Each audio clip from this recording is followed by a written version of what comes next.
Hello students and their parents. Welcome to the GTU Studies YouTube channel. Diploma admission માટેનો આ continue હજી એક video, જેમાં આજે ડિપ્લોમાની જે એડમિશનની જે ખાસ ઇમ્પોર્ટન્ટ ડેટ્સ, તારીખો જે કહેવાય છે એ ડિક્લેર થઈ ગઈ છે ગઈકાલે, જેનો આજે વિડીયો મૂકવા જઈ રહ્યો છું. એ તારીખો ખૂબ જ અગત્યની હોય છે, નોટ ડાઉન જરૂર કરી રાખવી. એ તારીખોમાં કઈ તારીખે કઈ પ્રોસિજર રહેવાની છે એ આજે હું તમને તારીખ સહિત જે પણ એ ડિક્લેર કરેલું છે એ હું સમજાવવાનું છું. તો હવે આપણે એ જોઈએ. આ રીતે કંઈક ડેટ છે એ ડિક્લેર કરેલી છે. સૌથી પહેલાં તો 10th પછી જે ડિપ્લોમામાં એડમિશન થવાનું છે, જે ઓર્ગેનાઇઝેશન છે જે આ આખું હેન્ડલ કરવાનું છે, જેને ACPDC admission committee four professional diploma courses, જેના દ્વારા આખી એડમિશન પ્રોસેસ થવાની છે. પહેલાં તો સૌ પ્રથમ આ આખી એડમિશન પ્રોસેસ ઓનલાઈન રહેવાની છે. તમે પોતે પણ ઘર બેઠા આખી પ્રોસિજર ફોલો કરી શકો છો. જેને સિમ્પલ નોર્મલ મોબાઈલ યુઝ કરતા આવડતું હોય એ પણ આ પ્રોસિજર કરી શકે છે.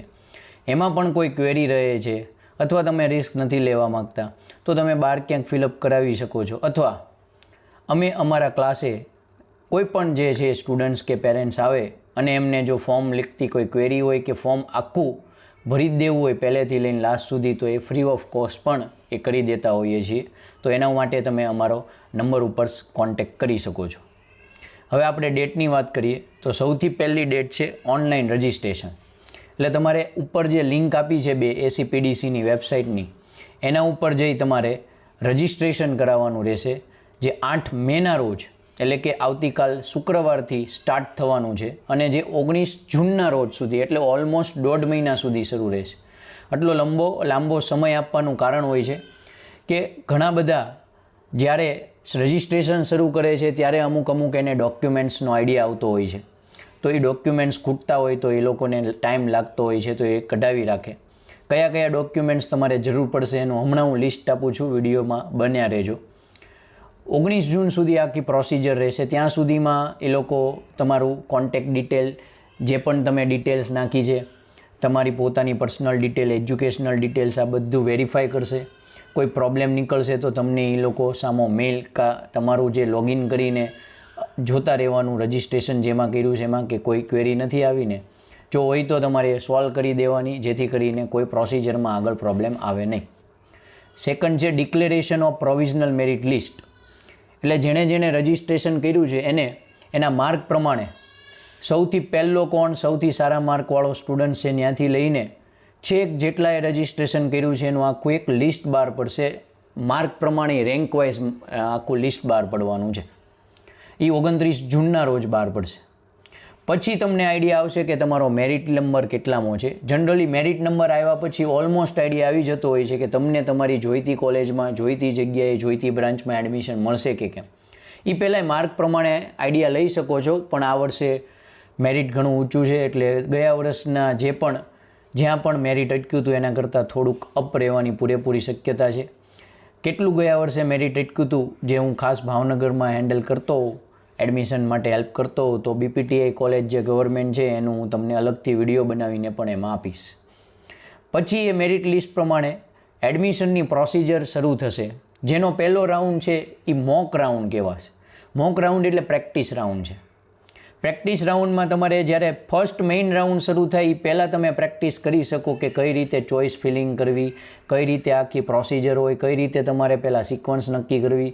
આ બધું તમે પ્રેક્ટિસ કરો. એની માટે 29 જૂનથી 2 જુલાઈના રોજ એ તમને રાખશે. અને એનું રિઝલ્ટ જેણે પણ મોક રાઉન્ડમાં એ એપ્લાય કરેલું છે એના પ્રમાણે, એના મેરિટ પ્રમાણે એને કેમાં એડમિશન મળે એમ છે એનું રિઝલ્ટ 6 જુલાઈએ આપશે. એમાં જે તમને એડમિશન મળશે મોક રાઉન્ડનું એ તમારું એડમિશન નહીં ગણાય, એ પ્રેક્ટિસ કહેવાશે. એટલે એ ખાલી પ્રેક્ટિસ માટે હોય છે, એ પછી ભૂલી જવાય. એકચ્યુઅલ જે છે એ હવે તમારી પ્રોસિજર શરૂ થશે. પ્રોવિઝનલ મેરિટ લિસ્ટ આવશે. કોઈ ક્વેરી કે એને આવી ગઈ હોય, એને કદાચ મેરિટ લિસ્ટમાં ન રાખ્યા હોય અને એ ક્વેરી સોલ્વ થઈ ગયા પછી મેરિટ લિસ્ટમાં ઉમેરાઈ જાય છે, તો ફાઇનલ મેરિટ લિસ્ટ 9 જુલાઈના રોજ બહાર પડશે. અને એની જ સાથે રાઉન્ડ 1 પણ 6 જુલાઈથી 9 જુલાઈના રોજ શરૂ રહેશે. એટલે યાદ રાખજો, તમારા માટે જે મેઇન રાઉન્ડ છે એડમિશનમાં, જે ભૂલવાનું નથી, જે રાઉન્ડમાં તમારે એપ્લાય કરવું જ છે, કરવું જ પડશે, તો તમને પહેલા રાઉન્ડમાં મેઇન જગ્યાએ એડમિશન જ્યાં જોતું હોય ત્યાં મેળવી શકશો. કારણ કે રાઉન્ડ 1 ચૂકી ગયા તો રાઉન્ડ 2માં વધેલી જગ્યા પછી તમારા હાથમાં આવી શકે છે. તો 6 જુલાઈના રોજથી લઈને 9 જુલાઈ સુધી કરવાનું છે. જે પણ ડેટ આવતી જશે, જ્યારે પણ મોક રાઉન્ડ આવશે, પહેલો રાઉન્ડ આવશે, એના પાછા અલગથી હું વિડીયો છે એ આપતો જ રહીશ, એટલે ડોન્ટ વરી, એનું કાંઈ તમને પ્રોબ્લેમ નહીં આવે. રાઉન્ડ 1માં કોને ક્યાં એડમિશન મળ્યું છે એનું રિઝલ્ટ 13 જુલાઈના રોજ આવશે. જે તમને જ્યાં એડમિશન મળ્યું છે રાઉન્ડ 1નું, એને જો ત્યાં લઈ જ લેવું છે ને કન્ફર્મ છે કે મને જ્યાં મળ્યું છે એ મારે એક્સેપ્ટ જ કરવાનું છે, તો એમને એ જે પણ એની જે ફિક્સ કરેલી ફી છે, જેને ટ્યુશન ફી કહેતા હોય, ટ્યુશન મીન્સ કે એ લોકોની જ એડમિશનની જ રિલેટેડ ફી જે છે એ 13 જુલાઈથી 17 જુલાઈ રોજના ભરવાની છે. કેટલી આવશે, કોને કેવી ભરવાની છે, એ બધું અલગથી વિડીયો છે અને એમાં માટે પણ બનાવીશ. પછી રાઉન્ડ 1 પછી અમુકે એડમિશન એક્સેપ્ટ નહીં કર્યું હોય, હજી એ લોકોને એડમિશનમાં કંઈક પ્રોબ્લેમ છે અને બીજા રાઉન્ડમાં જવું છે કે પહેલાં રાઉન્ડનું એડમિશન નથી જોઈતું, તો એ પછી અમુક સીટ ખાલી નીકળશે, વેકેન્સી જેને કહેવાય, કઈ કોલેજમાં કઈ બ્રાન્ચમાં કેટલી છે એનું રાઉન્ડ 1 પછીનું વેકેન્સી લિસ્ટ 20 જુલાઈના રોજ બહાર પડશે.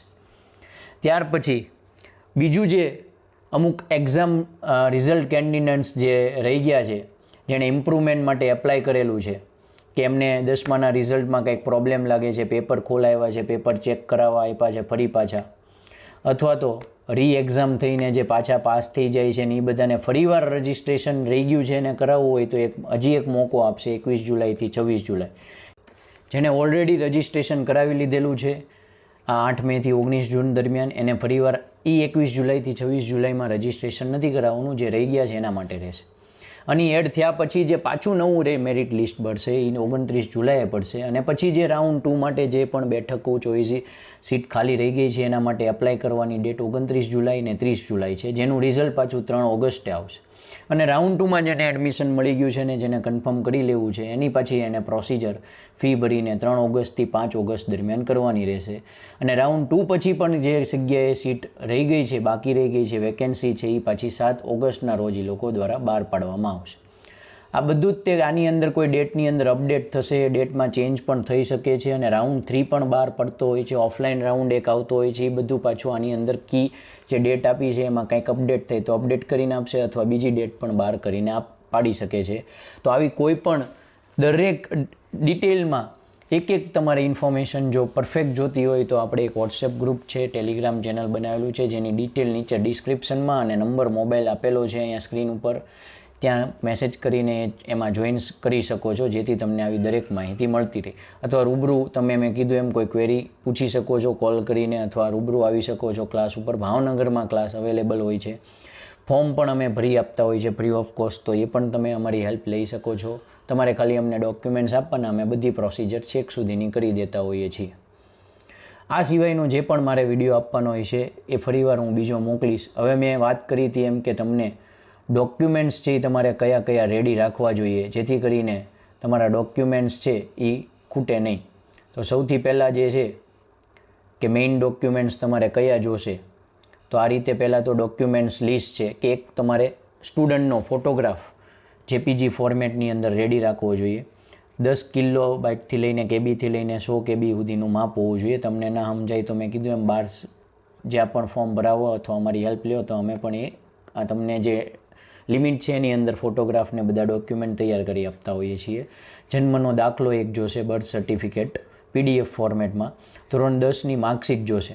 હા, અત્યારે તમને હાર્ડ કોપીમાં સ્કૂલ તરફથી રિઝલ્ટ નથી મળેલું તો તમે એ માર્કશીટનો જે ફોટોકોપી હોય એનો ફોટો ઓનલાઈન જે તમને રિઝલ્ટ આપેલું છે એનો ફોટોકોપી તમે અપલોડ કરી શકો છો આની અંદર. જાતિ અંગેનું પ્રમાણપત્ર જેને જરૂર પડતું હોય, જે SCBCમાં છે, SC STમાં છે કે પછી જે EWSમાં છે, એ લોકોને PDF ફોર્મેટમાં એ અપલોડ કરવાનું રહેશે. જેને જનરલની અંદર જ એડમિશન લેવાનું છે અને આ 4થા નંબરના ડોક્યુમેન્ટની જરૂર નથી. 5મું છે SC STવાળા માટે છે, જેમને 5મું છે SCBC માટે છે, અને નોન ક્રિમિલિયર સર્ટિફિકેટ છે એ આવતું હોય છે જે અપલોડ કરવાનું રહેશે. અગેન એ જનરલવાળાને EWSવાળાને જરૂર નથી. એ પછી તમે જુઓ તો ફ્રી સિપ કાર્ડ પ્રમાણપત્ર આવશે, જે SC ST માટે જ લાગુ પડશે. 7મું જેણે ITI કે TEB કરેલું હોય ને એના ઉપર એડમિશનની પ્રોસિજર કરતા હોય, જે C2D કહેવાય, જે બીજા વર્ષ ડાયરેક્ટ ડિપ્લોમામાં આવે, એટલે જે 10મા પછી લેવાનું છે ને 7મા નંબરનું તો જતું જ નથી કોઈ પણ કાસ્ટમાં કે કોઈ પણ હોય. 8મું છે કે જો તમે TFWSનો લાભ લેવા માગો છો, એ શું છે TFWSનો, એનો વિડીયોની લિંક તમને ડિસ્ક્રિપ્શનમાં આપેલી છે, ઉપર પણ આવતી છે. એનો વિડીયો ખાસ જોઈ લેજો એટલે આઈડિયા આવી જાય. એ લોકોને આવકનું પ્રમાણપત્ર એક જોશે પેરેન્ટ્સના નામનું, ફાધરના નામનું. તો એ જો એનો લાભ લેવો હોય તો તમે એ એટેચ કરી શકો છો. તમારે એનો લાભ ના લેવો હોય તો એની પણ જરૂર નથી. કોઈ દિવ્યાંગ છે, પર્સનલ વિથ ડિસેબિલિટી છે, PW જેને કહેવાય, જેમને કોઈ અંગમાં શરીરમાં ખોટકાપણ છે ને એના ઉપર જે છે એ એપ્લાય કરવું હોય તો એનું પ્રમાણપત્ર આપવું પડશે. અને કોઈ ડિફેન્સમાં નોકરી કરતા હોય કોઈના પેરેન્ટ્સ, ફાધરને, એના ઉપર એના જે પણ અલગથી ક્રાઇટેરિયા માર્ક્સ હોય છે એનો ફાયદો લેવા માગતા હોય તો એને સંરક્ષણ પ્રમાણપત્ર અપલોડ કરવાનું રહેશે. પણ જે નોર્મલ ટૂંકમાં કોઈ ડિફેન્સમાં નથી, કોઈ દિવ્યાંગ નથી, કોઈને TFWSનો લાભ નથી લેવો, જનરલ કાસ્ટમાં છે, એને મેં કીધું એમ શરૂઆતમાં 2-3 ડોક્યુમેન્ટ જોશે, બાકી બધાને જે જરૂર પડે એ પ્રમાણે આવશે. બધાને બધા કમ્પલસરી નથી હોતા. આટલા ડોક્યુમેન્ટ જો તમારે આવકનું પ્રમાણપત્ર TFWS જોતું હોય, ન કઢાવ્યું હોય, નોન ક્રિમિલિયર છે, એ જે ડેટમાં કીધું હોય એ ડેટમાં અપડેટ ના હોય, EWS, ACBCનું ફ્રી સિપ કાર્ડનું પ્રમાણપત્ર એ અવેલેબલ ન હોય, તો બને એટલા જરૂર વહેલા તકે તમારે એ કાઢી રાખવું જોઈએ, જેથી એડમિશનની પ્રોસિજરમાં સાવ લાસ્ટમાં આપણે દોડાદોડી ના થાય.